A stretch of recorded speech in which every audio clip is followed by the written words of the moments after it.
하나님의 말씀은 마가복음 5장 35절로 43절의 말씀입니다.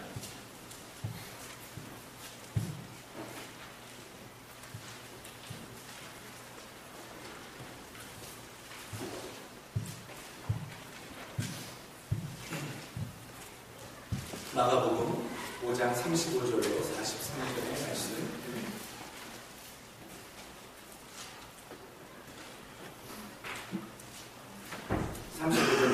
교독하겠습니다. 아직 말씀하실 때에 회당장의 집에서 사람들이 와서 가로되 당신의 딸이 죽었나이다. 어찌하여 선생을 더 괴롭게 하나이까?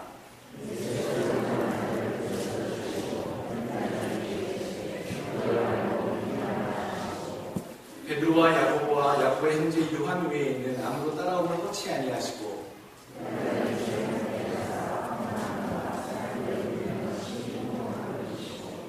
들어가서 저희에게 이르시되 너희가 어찌하여 헌화하며 우느냐? 이 아이가 죽은 것이 아니라 잔다 하시니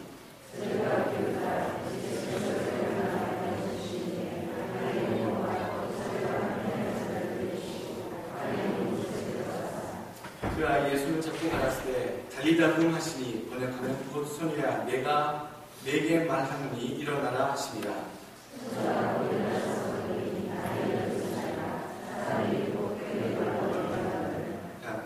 예수께서 이 일을 아무도 알지 못하게 하라고 저희를 많이 경계하시고 이에 소녀에게 먹을 것을 주라 하십니다. 아멘. 두려워 말고 믿기만 하라 라는 제목입니다. 우리에게 주시는 하나님의 말씀입니다. 걱정, 불안, 두려움, 공포. 오늘 거의 비슷한 용어들입니다. 사람이 살아가면서 늘 하게 되는 것, 늘 일상적으로 품게 되는 그런 마음 중에 하나이지요. 걱정하는 것, 불안하는 것, 두려움을 갖는 것, 공포에 젖는 것. 그런데 여러분, 우리가 왜 불안해야 합니까? 왜 우리가 공포에 떨어야 합니까? 왜 우리가 무서운 것들을 만나면 정말 무서워해야 합니까? 사실은 우리 인간은 무섭거나 두렵거나 공포에 떨거나 할 그런 존재가 아닙니다. 에덴 동산에서 우리가 살 때에는 하나님께서 우리에게 그런 것들을 걱정하지 않게끔 그렇게 창조하셨고요. 온전하게 창조하셨습니다. 우리가 두려움에 떨 수밖에 없고 공포에 젖을 수밖에 없고 무서움에 직면할 수밖에 없다고 그렇게 느끼는 것은요. 하나님으로부터 우리가 떨어져 있기 때문입니다. 하나님으로부터 떨어져 나와 죄로 인해 분리된 그런 인간의 모습, 그 인간의 굴레 때문에 우리는 두려워할 수밖에 없고 공포에 젖을 수밖에 없고 무서운 존재에 벌벌 떨 수밖에 없다라는 얘기입니다. 인간은 특별히 무서워하는 것들이 정해져 있습니다. 어렸을 때 가장 무서워하는 게 뭔지 아십니까? 귀신이에요, 귀신. 귀신이에요. 그러면서도 어렸을 때 가장 좋아하는 이야기가 뭔지 압니까? 귀신 이야기. 그게 우리 아이들에 대한 이야기가 아니고요. 우리 자라날 때서부터 왜 그렇게 할머니들, 왜 이렇게 엄마 아빠들을 괴롭히면서 무서운 얘기해줘, 귀신 얘기해줘 했는지 모르겠습니다. 그 두려운 존재의 이야기를 들으면서 뭔가 두려움을 느끼면서도 또한 그 희열을 느끼고 즐거움을 느끼는 그런 때가 있었지 않나라는 생각을 해보게 되죠. 우리가 감히 쉽게 접근하기가 어려운 것들, 이해하기 힘든 초월적인 존재, 상황들에 대해서 우리는 두려움을 갖기 마련입니다. 죽음에 대해서 우리가 그러하고요. 물론 아까 말한 대로 어렸을 때는 그 귀신에 대해서 어쩌면 여러분들 지금도 그 귀신에 대해서 두려워하면서 있을지도 모르겠습니다. 또는 질병에 대해서, 장래에 알지 못하는 그 미래에 대해서, 또 초월적인 자연재해나 그런 현상에 대해서 우리는 무서워할 수밖에 없다라는 겁니다. 두려움을 느낀다는 것이죠. 나폴레옹 힐이라고 하는 사람이 인간이 느끼는 공포를 7가지로 분류를 했습니다. 그 사람은 첫 번째 인간이 느끼는 공포는 가난에 대한 공포다라는 얘기를 했습니다. 또 두 번째 느끼는 것은 실패에 대한 그 막연한 불안감이 있다. 세 번째는 질병에 대한 공포가 있다. 네 번째는 사랑을 잃어버렸을 때, 즉 사랑하는 사람을 잃어버렸을 때에 대한 두려움과 공포다. 또 다섯 번째는 노후에 대한 공포다. 6번째는 자유를 잃어버렸을 때에 대한 공포며 마지막 7번째는 죽음에 대한 공포다. 보통 사람이라면 이상의 두려움에 자유로운 사람은 여러분 아무도 없을 거라 생각이 됩니다. 또 많은 의사 선생님들과 의학계는 얘기를 합니다. 대부분의 신경쇠약증은 질병을 두려워하는 상상 가운데서 비롯된다는 사실입니다. 두려움이 질병을 가져온다는 얘기를 의학계에서 얘기합니다. 두려워하는 자는 실패할 수밖에 없고요. 두려워하는 자는 실수할 수밖에 없습니다. 두려움은 믿음을 사라지게 하고요. 소극적인 사람으로 만듭니다. 두려움은 용기를 가져가버립니다. 자신감을 상실하게 하고요. 결국에는 하나님이 내 삶을 통해서 펼치시는 기적의 환경들을 제거하는 데에 이 두려움은 너무나도 큰 역할들을 하게 됩니다. 오늘 제목이 두려워 말고 믿기만 하라라는 얘기는 우리에게 그 두려움을 극복하라고 하는 주님의 명제를 우리에게 먼저 얘기해 주는 제목이 오늘 두려워 말고 믿기만 하라는 제목 속에 들어가 있습니다. 무서워서 사업도 실패하고요. 시험에 낙방하기도 합니다. 경기를 하다가 지기도 하고 실수도 합니다. 그래서 사람들이 찾는 것이요. 절대자를 찾습니다. 절대자를 언제 잘 찾을 것 같습니까? 통계적으로 보게 되면요. 전쟁이 큰 대전, 1차 세계대전, 2차 세계대전 등 그 주변에 큰 전쟁이 휘말리질 때마다 그 각 교회나 성당의 신도의 수가 갑작스럽게 증가했다라고 하는 그런 통계들이 나옵니다.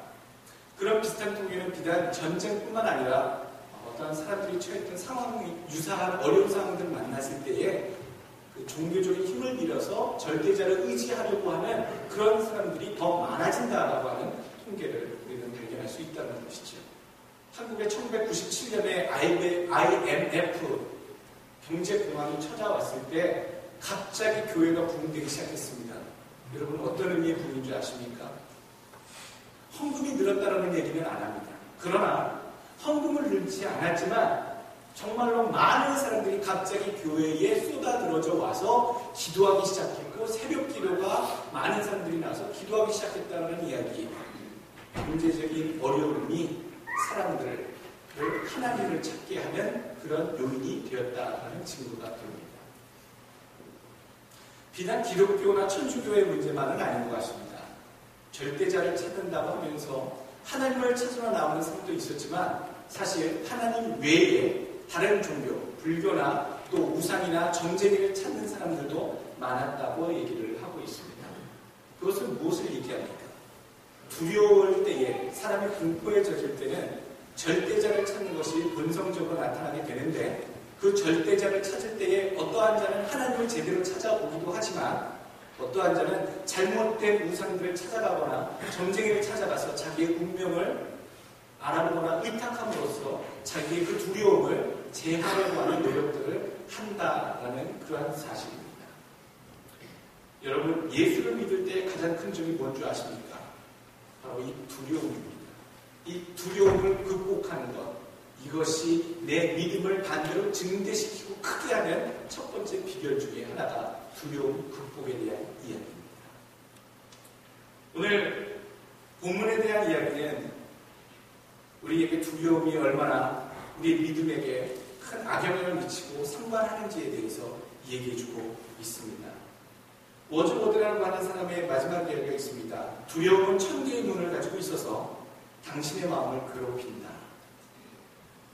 눈이 1000개라 국민이 쓸데없는 것까지도 끌려서 고민하게 만들고 비탄하게 만드는 것이 우리의 인간이 가지고 있는 두려움이다 라는 얘기죠. 오늘 본문 가운데 예수님께서 두려워 말라 그리고 믿기만 하라 라고 하는 두 가지 우리가 고민할 때에 무엇을 과연 주님께서 두려워하지 말라라고 하신 걸까? 어떻게 무엇을 두려워하지 말라고 하신 걸까? 또 무엇을 믿으라는 얘기인가? 나를 믿으라는 건가? 예수를 믿으라는 건가? 어떠한 상황을 믿으라는 건가? 결과를 믿으라는 건가? 오늘 두려워 말라라고 하는 것에 대한 그 두려워 말라고 하는 그 원인이 무엇이었고 믿어야 되는 그 내용이 무엇인지 여러분도 오늘 제목을 생각하며 본문 가운데 그 내용을 찾으시기 원합니다. 먼저 오늘 회당장 야이로입니다. 이 회당장은요 시나고게 유대인들이 하나님께 모세오경을 중심으로 율법을 배우고 예배를 드리는 그 회당을 관리하는 장입니다. 예배의 순서를 짜고요. 모든 것들을 지도하는 역할, 그런 위치에 있는 꽤 종교적으로나 지위적으로 높은 자리를 차지하고 있는 사람이 회당장 야이로였습니다. 물론 유대인이었죠. 그 회당장의 딸이 아파서 신음합니다. 오늘 성경에 she is dying, 죽어가고 있습니다 라고 고백을 하지요. 사람들을 보냈고요. 찾아와서 주님께서 살려주실 것을 요청해서 모시러 가려고 주님을 찾으러 왔습니다. 오늘 요절 말씀은 35절서부터 시작이 되지만 회당장이 예수님을 찾아온 이야기는 22절과 24절에 벌써 나오게 됩니다. 22절 말씀, 22절 말씀, 회당장 중 하나인 야이로라 하는 이가 와서 예수를 보고 발 아래 엎드려 많이 간구하여 가로되 내 어린 딸이 죽게 되었사오니 오셔서 그 위에 손을 얹으사 그로 구원을 얻어 살게 하소서 하거늘 이에 그와 함께 가실새 큰 무리가 따라가며 애워싸 밀더라. 그 이야기 끝나고요. 갑자기 중간에 12년 동안 혈류병, 즉 부인과 산부인과 병으로 고생한 여자의 이야기가 등장을 하고요. 그 이야기가 끝나면 다시 35절에 오늘 본문 아직 말씀하실 때에 회당장의 집에서 사람들이 와서 가로되 당신의 딸이 죽었나이까 어찌하여 선생을 더 괴롭게 하나이까 라고 하는 이야기가 연결이 됩니다. 이 이야기를 들으시고 주님께서 36절에 하시는 말씀이 회당장에게 이르시되 두려워 말고 믿기만 하라 하시고 라는 얘기를 첫 마디 건네십니다. 두렵다.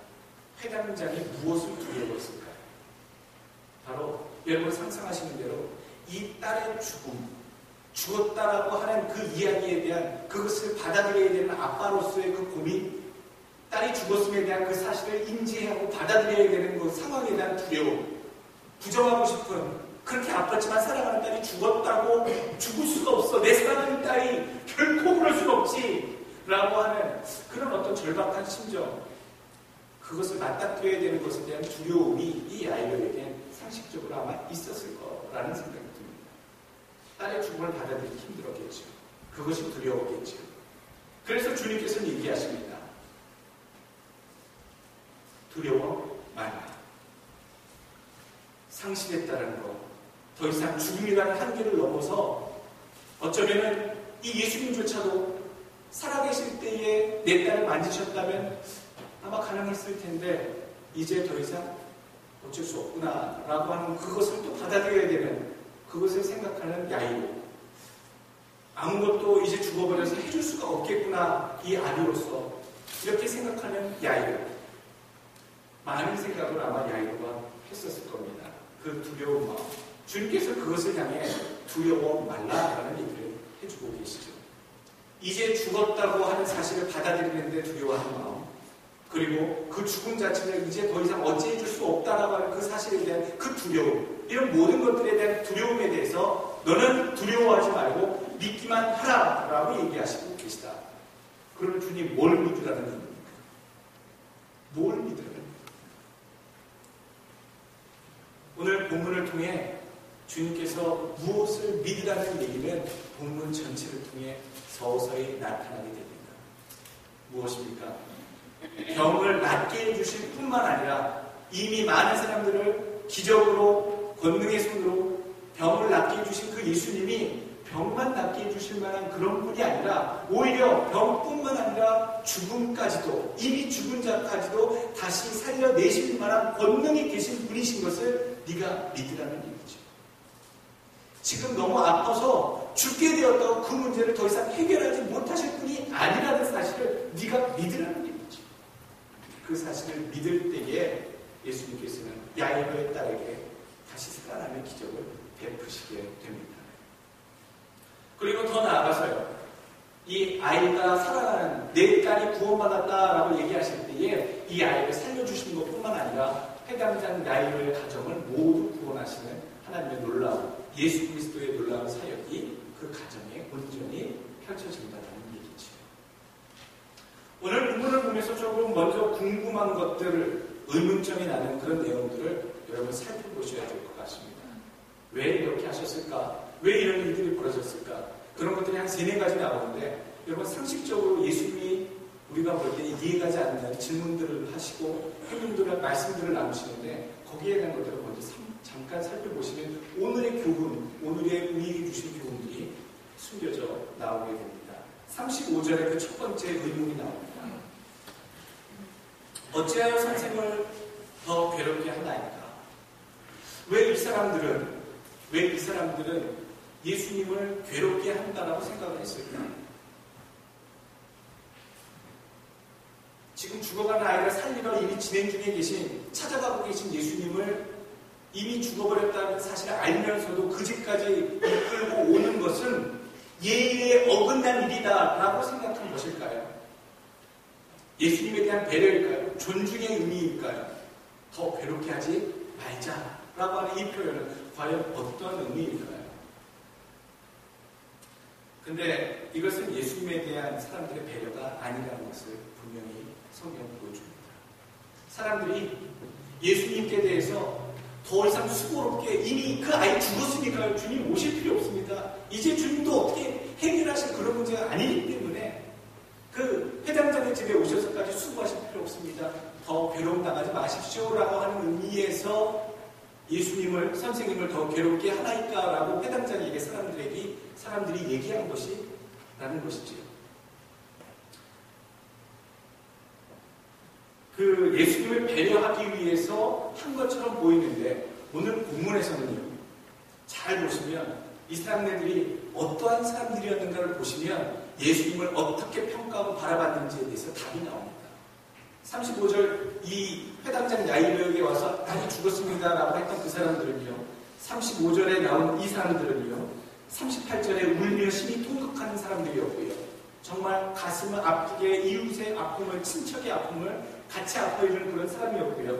또 40절 말씀 보면 예수님께서 저희가 잔다, 저 아이가 잔다라고 얘기하셨을 때 예수님이 말씀하시는 그것을 듣고 성경 말씀 40절 저희가 비웃더라, 비웃었던 사람입니다.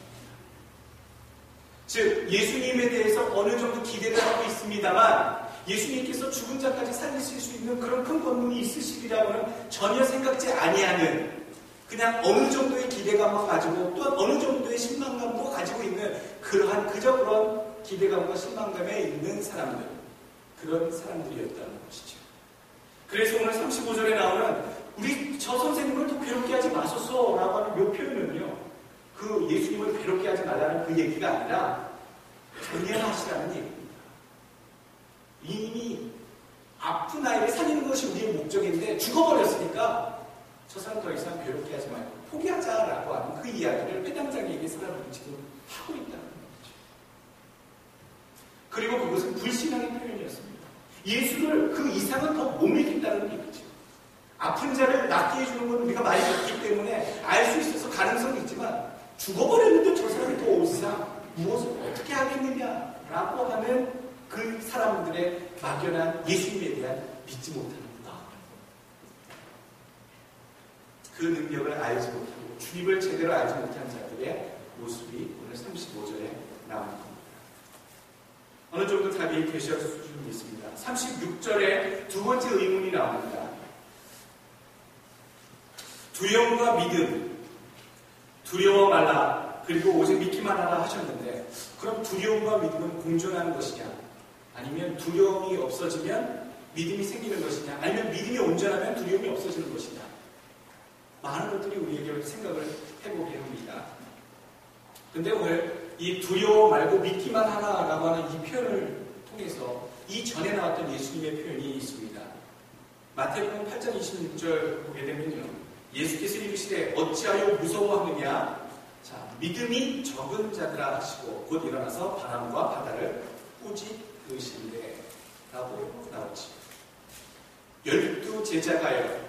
갈릴리 바다를 예수님과 함께 건너가고 예수님은 배 밑창에서 잠시 주무시고 계실 때에 큰 풍랑을 만나 배가 침몰할 것 같은 위기에 놓이자 거의 정신이 빠져서 예수님께 달려가서 우리를 구원하소서라고 했을 때에 예수님께서 그 형세를 보시고 하신 말씀입니다. 위로하지 않으셨습니다. 놀라지 말라라고 얘기하지 않으십니다. 예수님께서는요, 바로 꾸짖으시면서 말씀하시기를 믿음이 적은 자들아라고 얘기하십니다. 무엇 때문에? 무서워하는 것 자체가 믿음이 적다라는 얘기를 그 본문에서 얘기하고 계십니다. 무서워하는 것 자체가 믿음이 적다는 것과 연결된다는 거죠. 예수님이 계실 때 그 배가 침몰하겠습니까? 예수님이 익사하실 그런 계획이 있었겠습니까? 그 배가 침몰할 것 같은 위기의 상황에 처해 있어도 그 배는 절대로 unthinkable, 침몰할 수 없는 배야. 왜? 우리가 모신 선생님은 하나님의 아들이신데 감히 이 파도가, 감히 이 바람이, 그까지 풍랑이 절대자의 아들이 타고 계신 이 배를 덮쳐? 있을 수도 없는 일이지 라고 배짱을 튀길 만한 믿음이 그 12명 중에 한 명도 없었다는 얘기죠. 무서워할 필요가 없는 상황입니다. 이미 주님이 동승에 계시고 주님이 그 배에 한 배 타고 계시는데 두려워할 만한 이유가 없었는데도 무서워 떠는 모습. 예수님이 화가 나셨겠습니다. 저도 이해가 가요. 내가 너희와 함께 있는데, 내가 하나님의 아들 전능자인데 너희가 왜 무서워하는데? 너희가 무서워하는 이유가 뭔데? 내가 여기 있잖냐. 그런데도 왜 무서워하냐?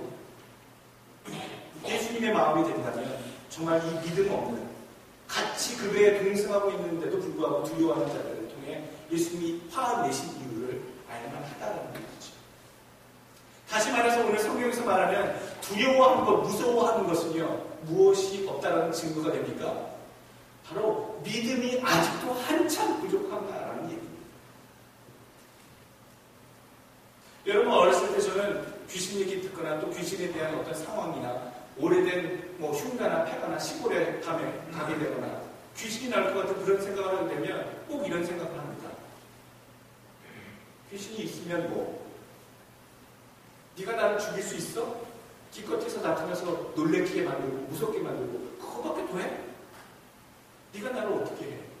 나는 하나님의 자녀인데 하나님의 자녀를 감히 그까지 귀신들이, 예수의 이름으로 벌벌 떠는 귀신들이 하나님의 자녀를 건드릴 수 있어? 그러니까요, 여러분, 귀신이 어느 순간 두렵기도 하죠. 오싹하기도 합니다만 그런 생각하면요, 안 무서워요. 뭐가 무서워요? 아이들한테 똑같이 가르칩니다. 아빠도 어렸을 때 귀신 이야기 해주거나 귀신이 나올 것 같은 그런 시골집에 가거나 그렇게 하면 무서웠어. 근데 항상 그렇게 했지. 그래서 뭐? So what? 너희들이 귀신이 나타나서 내 마음을 괴롭히고 헛개비처럼 나를 겁주어도 나를 죽일 수는 없어. 예수님의 이름으로 물러가라. 그렇게 외치면 된단다 가르쳐줬더니, 예전에 제가 말씀드렸죠. 우리 집에 같이 사는 총각이 아빠 그러면 영어를 어떻게 해야 돼요? 라고 물어서 글쎄 했더니 하는 말이 Jesus name go 그러면 되죠? 그것도 그래 Jesus name go 해야 되겠다. 급하다면 그렇게 웃었던 기억이 납니다. 어느 누구도 우리를 해할 수 없다는 겁니다. 귀신이나 어떤 초월적인 것이나 하나님의 자녀들을 우겨서는 어떤 것들이 함부로 할 수 없다는 것. 그리고 누구와 함께하기 때문에 예수님이 우리와 함께 하시기 때문에 볼지어다 세상 끝까지 너희와 함께 하시리라. 그 약속 어기시지 않는 분이기 때문에 여러분 어떠한 상황에서도 두려워하실 필요가 없다는 것입니다. 두려움이 그래도 있으십니까? 여러분 내 자신을 탓하셔야 됩니다. 야, 나 진짜 믿음 없구나. 야, 나 진짜 믿음이 없는 게 증명이 되는 거구나. 왜 두렵습니까? 무엇이 무섭습니까? 하나님이 알아서 진행하고 계시고 보호하고 계시고 천사로 지키시고 계시고 알아서 커버하고 계십니다. 두려움과 믿음의 관계, 무서움과 믿음의 관계는 이러합니다.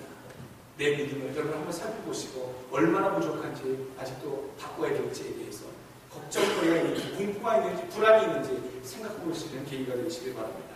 세 번째 궁금한 것은요, 왜 37절에 보게 되면 제자들과 몇몇 사람, 오늘 37절에 베드로와 야고보 그리고 요한 외에는 그 집에 기적의 현장에 참석하는 것을 금해버리십니다. 묘하지요? 그리고 그 야이로의 그 회당장 야이로 그 부모 외에는 그 딸이 태어난 그 딸이 다시 살아나는 그 기적의 현장에 들어오는 것을 막고 다 내보내십니다. 그 기적을 베푸셔야 되는데 그 집안이 너무 복잡해서 좀 나가 있어라라고 하는 그런 차원에 밖으로 나가라 하신 게 아닙니다. 의도적으로 그 기적을 해가시기 위해서 선택하신 자들만 그 기적 현장에 데리고 들어가시려고 하는 예수님의 의도가 37절에 나옵니다. 왜 주님 그렇게 선별해서 몇몇 사람들에게만 그 기적을 볼 수 있게끔 주님 하셨을까요?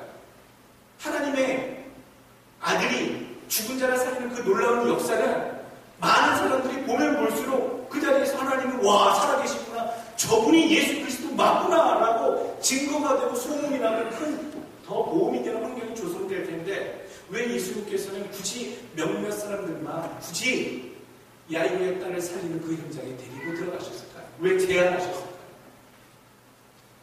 그리고 이해할 수 없는 이야기가 또 진행이 됩니다. 오늘 43절 말씀, 이 일을 아무도 알지 못하게 하라고 저희를 많이 경계하시고 이에 소녀에게 먹을 것을 주장하십니다. 왜 이 기적 같은 일, 좋은 일, 사람이 살아난 이 일을 다른 사람들에게 얘기하지 말라고 이렇게 신신다고 하실까요? 예수님이 무슨 비밀이 있어서 이런 일들을 하고 계신 겁니까?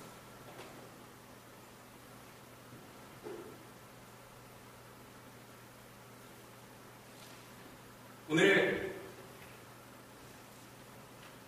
이 마가는요, 좀 독특한 문학적인 표현을 쓰고 있습니다. 마가복음 전체를 보게 되면 마가는 한 이야기, 한 에피소드를 얘기하면서 그 중간에 다른 이야기를 삽입해서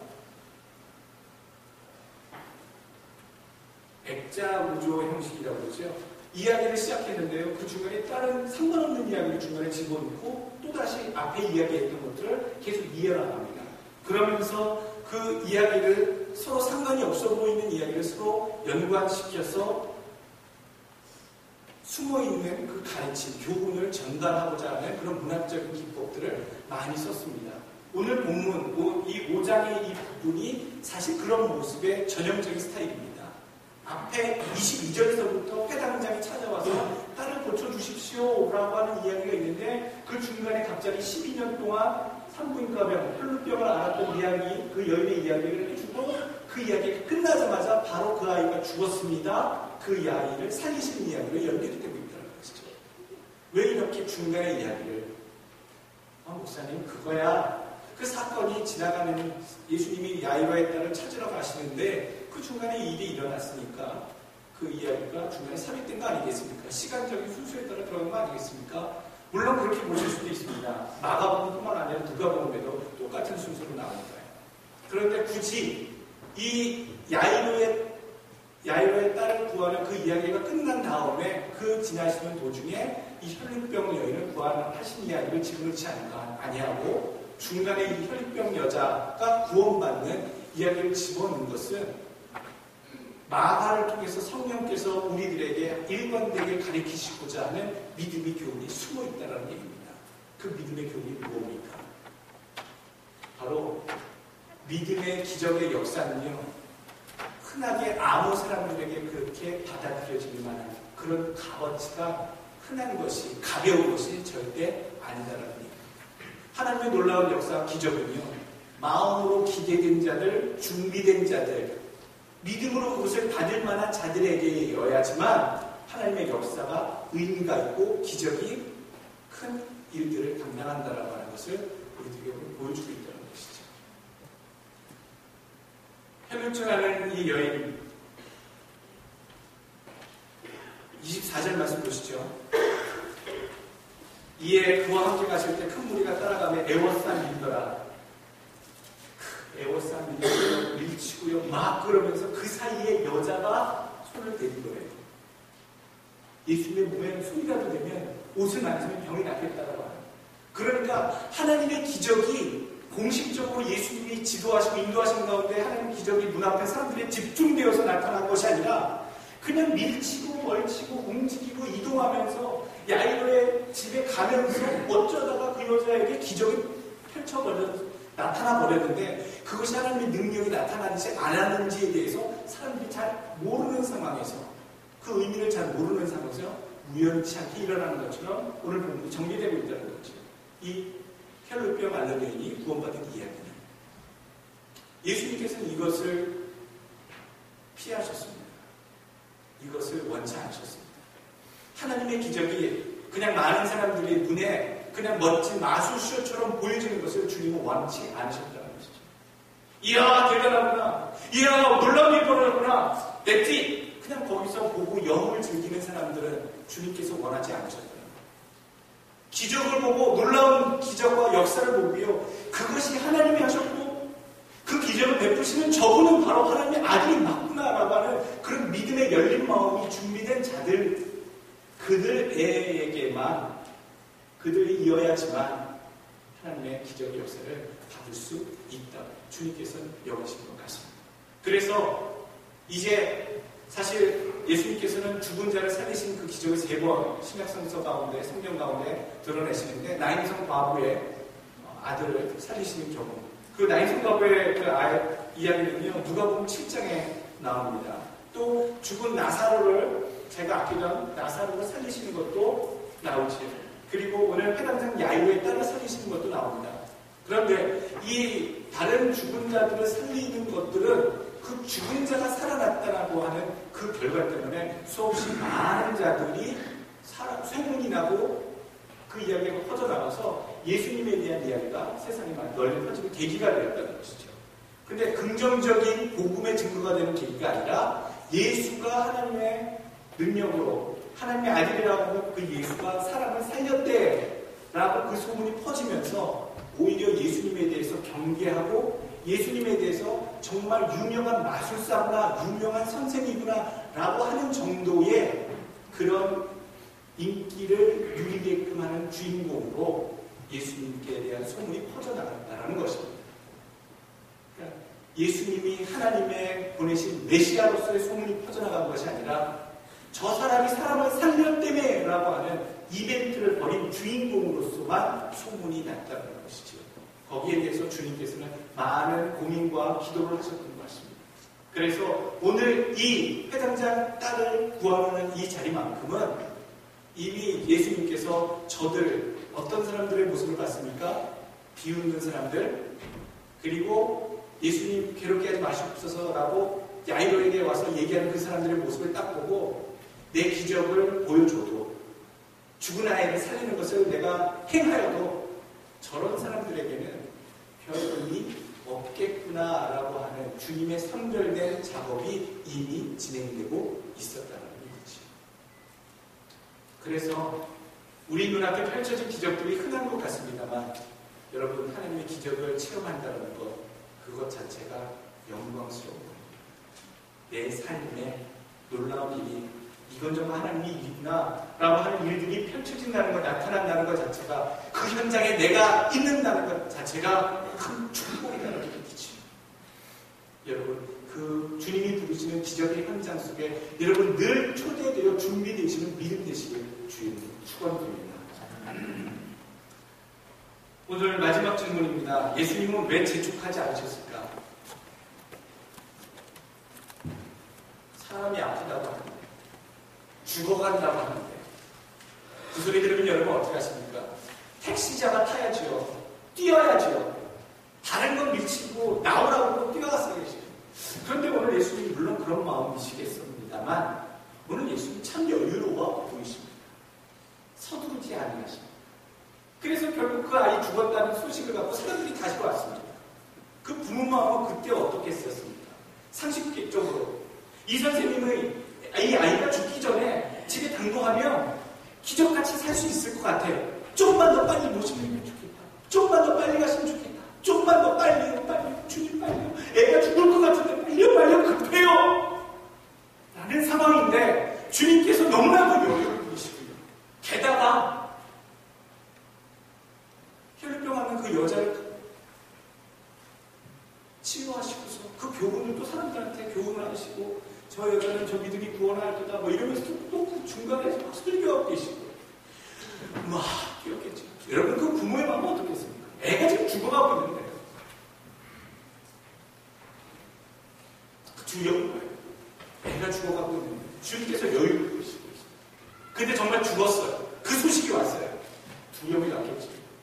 정말 어떻게 받아들여야 될지 조금만 한 10분만 더 일찍 도착했으면 아니면 한 30분만이라도 좀 더 서둘렀으면 애가 살 수도 있었을 텐데 뭐야 뭐지 왜?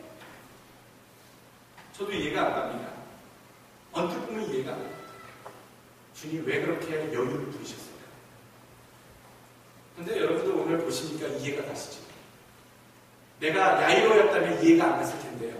오늘 이 이야기의 처음과 끝을 다 보고 나니까 왜 예수님이 그렇게 야이로 회당장집에 여유 있게 발걸음을 해 가셨는지에 대해서 이해가 갑니다. 그 아이가 아플 때에 낫게 하시는 것과 완전히 죽어버려서 죽은 자를 살리시는 것과 여러분 어느 것이 하나님의 아들로서 권능을 확실히 드러내는 기적이라고 생각하십니까? 죽은 자를 살리는 것이 더 하나님의 아들로서의 기적을 베푸는 권능자인 것을 보여주는 케이스가 아니겠습니까? 아픈 자를 낫게 해주는 것, 그거는 용한 사람도 어쩌다 할 수 있는 거고 의사도 할 수 있는 일입니다. 그런데 사람으로서는 도저히 할 수 없는 그 일을, 죽은 자를 살리는 그 일을 할 수 있게 된 그 결과를 보면서 주님께서 이런 모든 것들을 염두에 두시고 그 지나가는 길 가운데 혈루병 걸린 여자도 구원하시고 또 서두르지 아니하시면서 그 죽음의 소식을 들으면서 그 집에 당도하셨고 결국엔 죽은 자를 살리심으로써 야이로의 딸과 그 가족을 그리고 그 증인되는 그 제자들에게 기적을 보이시려고 준비하셨구나. 계획하셨구나. 이미 주님의 계획이 있으셨구나 라고 하는 것을 우리는 성령의 후감을 통해서 알게 된다는 것이죠. 오늘 우리가 교훈을 삼아야 될 게 많이 있습니다. 오늘 첫 번째 우리에게 주시는 교훈이요. 쉽게 조급하지 말라는 얘기입니다. 단념하지 말라는 얘기죠. 하나님의 때를 기다리라는 얘기입니다. 우리의 습성이 뭡니까? 나의 시간과 나의 계획 속에 맞춰서 일하려고 하는 것, 그것 때문에 하나님도 꼭 이 시간에 얘기하셔야 되고 이 시간에 기적이 나타나야 되고 이 길이 열려야 됩니다라고 우리는 고집하지만 우리는 꼭 앞만 보고 그렇게 생각하지만 예수님께서는 그 뒤에 일어날 모든 일을 감안하시고 일을 진행하셨다는 것을 우리에게 보여주셨듯이 하나님은요 우리 인생들을 우리 코앞밖에 볼 줄 모르고 그냥 안달해하는 우리 인생들을요 저 뒤까지 되어질 그 범위까지 그 결과까지 보시고서 그 필요한 타이밍과 방법을 통해 우리 인생들에게 간섭하시고 역사하신다고 하는 사실. 그래서 여러분들이 하셔야 될 믿음의 자세는요. 조급해하지 않는 나의 때를 주장하지 아니하고 하나님의 때를 겸손히 기다리는 것. 그것이 첫 번째로 여러분들이 하셔야 됩니다.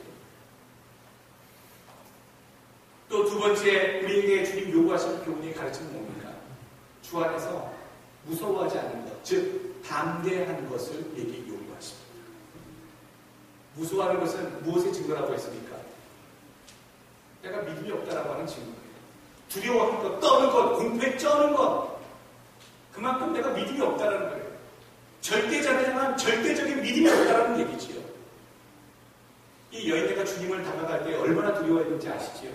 혈혈하는 여인이 두렵고 떨림으로 이 수없이 많은 사람들을 해치고 가서 저분을 만나야 되는데 부정한 여인이 정결한 유대인을 가깝게 할 수 없는 그 율법을 어기면서까지 내가 다가간다면 큰 반향이 있을 텐데 문제가 있을 텐데 그래도 주님을 만나야 되는데 내가 어떻게 가지 하면서도 주님을 그래도 만지기라도 하면 내 병이 날 거야 라는 그 신념이 자기가 가지고 있던 그 두려움 이 일을 함으로 인해서 장차 어떻게 부정한 여인이 혈루병에 걸린 부정한 여인이 유대인을 만졌기 때문에 그 결례를 없애었다라고 하는 그 책임을 져야 될 것 같은 여러 가지 상황을 불구하고서라도 그 일을 용기 있게 담대하게 할 수 있게 되었다는 얘기죠. 오늘 그 야이로의 이야기 속에 들어가 있는 혈루병 여인 고쳐주시는 그 기적의 이야기는요, 두려움을 극복한 믿음의 케이스를 부각시켜주기 위해서 오늘 그 혈루병 여자의 이야기가 나아가는 배열을 한 겁니다. 야이로의 그 믿음도요, 오늘 두려워하는 것을 버리고 믿음을 가져라 라고 하는 그 메시지입니다. 혈루병의 여인의 이야기도 그 메시지입니다. 우리가 오늘 잊지 말아야 될 것은 하나님이 계심으로 우리는 두려워하지 말아야 될 것, 겁나지 말아야 될 것. 마지막으로 우리 세 번째 교훈은요, 믿음으로 살 각오를 하셔야 된다는 거예요. 주님께서 기적을 베푸신다니까 아까 40절에 사람들 뭐라고 합니까? 비웃더라. 안 된다고 생각합니다. 내가 봐도 죽은 자가 어떻게 살아나? 이렇게 생각하는 사람들은 절대로 주님의 기적을 볼 수 없다. 주님의 기적을 받을 만한 준비가 된 자들이 되시길 주의 이름으로 축원합니다. 아메리카 인디아는요, 남자아이들을 강하게 키우려고 하는 일이 있습니다. 성인이 거의 다 될 때쯤, 그 전에 한참 전에 어릴 때부터 이런 훈련들을 자주 시킨다고 하는데요. 밤에 맹수들이 우글우글 거리는 숲속에 밤에 혼자 보낸다는 거죠. 하룻밤 자고 와. 이게 임무지. 맹수가 들짐승들이 우글거리는 그 숲속에 가서 하룻밤 무조건 지내고 그 다음날 자기 집으로 돌아오는 것. 그것이 그 어린 남자아이들에게 놓여진 용맹함을 기르는 그 훈련의 과정이었는데, 그 아이들이 얼마나 무서웠겠습니까? 자기 부모 곁에서 맨날 자라고 큰 아이들이 혼자 어떤 밤에 뱀이 기어나올지 독충이 나올지 맹수가 다닐지 모르는데 인디안을 그렇게 훈련했다고 해요. 근데 그 아이들이 매일 아침 숲에서 잠을 자고 아침에 일어나면 마음을 쓸어내렸습니다. 너무나 행복했습니다. 이미 밤중에 그 나무가, 그 아이가 자고 있는 그 위에 있는 나무에 올라가 있는 아버지, 그 아버지가 독이 묻은 화살로 맹수의 접근을 밤새도록 지키고 보호하고 있었다는 사실을 아침에 발견하고서 아이들은 그 일들을 또 경험하게 된다는 얘기죠. 아이들이 밤중에 숲속에 혼자 잘 때에 이미 아버지들은요, 밤에 몰래 그 아이들이 있는 가까운 나무 위에 올라가 독이 묻어있는 화살촉을 준비된 화살들을 준비해서 맹수의 접근을 하루 밤새도록 지키고 있었다는 거예요. 우리 하나님 아버지를 믿으십시오. 여러분들 인생을 향해 달려오고 있는 도전들, 괴로워하고 있는 것들, 상황들에 대해서 이미 하나님이 준비하고 계시고 지켜보고 계시고 계획하고 계시고 보호하고 계시면서 여러분 믿기만 하시길 주의 이름으로 축원합니다. 두려워하지 마시고 믿기만 하십시오. 정면 순도하십시오. 조한문 목사님, 여러분 아세요? 제가 되게 좋아했던 이 밤을 다시 한번 당신과 보낼 수 있다. 그 노래 보면 중고등부 때 얼마나 좋아했는지 모르겠습니다. 그분이요, 참 고생 많이 하셨거든요. 최수정 누님이랑 결혼했던 그 가수분, 되게 인기도 많았어요. 멋지게 생겼고 노래도 잘하고. 청신대 그 앞 밑에 있는 방배동에 카페에서 있어가지고 대학교 때 가끔 지나가다가 야 여기 오늘 조한문 공연 있나봐 맨날 친구들이랑 가끔 차 버스 갈아타면서 서당문 사거리에서 있었는데 기억이 나는데, 그분이 언젠가 들어보니까 목사님이 되셨대요. 얼마나 많은 산전수전을 겪었는지 그 이야기를 많이 들었었는데 참으로 힘든 과정을 많이 겪었었는데, 그분이 얼마 전에 트위터에 이런 말씀을 올렸어요. 살면서 가장 힘든 적은 두려움인 경우가 많습니다. 그러나 자꾸 피하면 더 많은 것들이 두려워집니다. 부딪히십시오. 두려움을 이기는 길은 정면 승부하는 길입니다. 모든 경우를 믿음으로 직면하는 연습을 계속하십시오.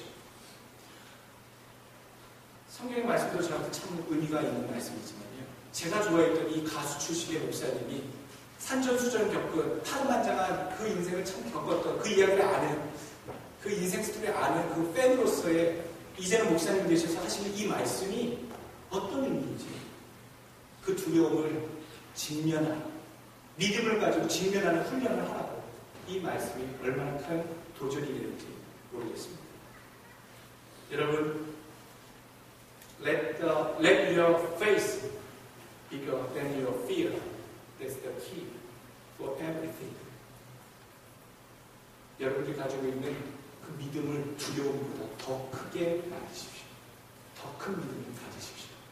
두려움이 생길 때마다 내게 믿음 주옵소서, 더 이기게 하옵소서, 더 크게 하옵소서 고백하시고 그 어려움의 문제들을 믿음으로 풀어나가시는 여러분들 되시길 주옵소서.